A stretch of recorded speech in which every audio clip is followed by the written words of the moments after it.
Most civilized people are out of touch with reality because they confuse the world as it is with the world as they think about it and talk about it and describe it. For on the one hand, there is the real world, and on the other, a whole system of symbols about that world which we have in our minds. These are very, very useful symbols. All civilization depends on them.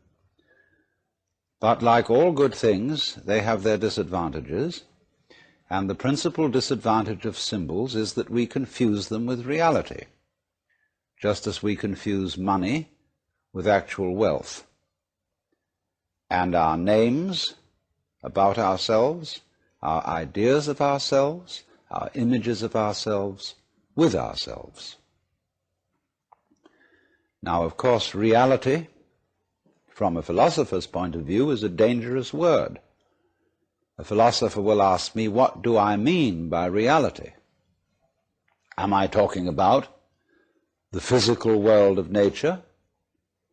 Or am I talking about a spiritual world? Or what? And to that I have a very simple answer. When we talk about the material world, that is actually a philosophical concept. So in the same way, if I say that reality is spiritual, that's also a philosophical concept. And reality itself is not a concept. Reality is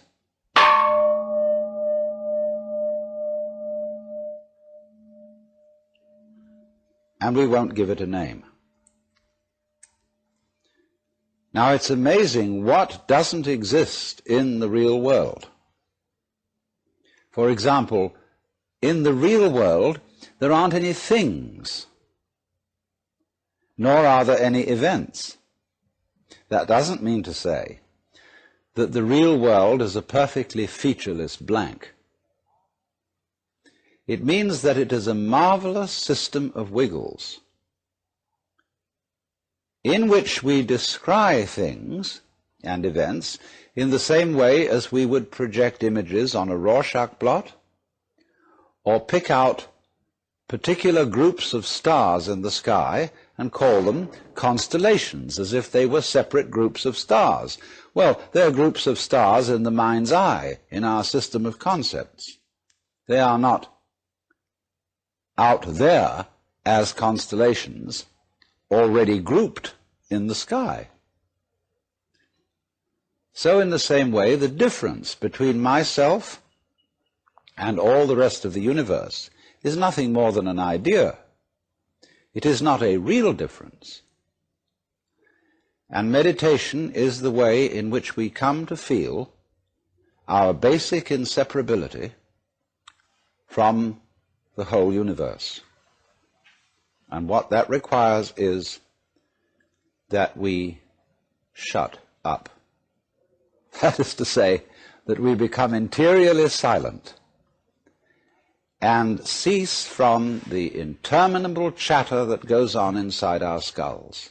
Because, you see, most of us think compulsively all the time. That is to say, we talk to ourselves. And I remember when I was a boy, we had a common saying, talking to yourself is the first sign of madness. Now, obviously, if I talk all the time, I don't hear what anyone else has to say. And so in exactly the same way, if I think all the time, that is to say, if I talk to myself all the time, I don't have anything to think about except thoughts. And therefore I'm living entirely in the world of symbols, and I'm never in relationship with reality. All right, now that's the first basic reason for meditation.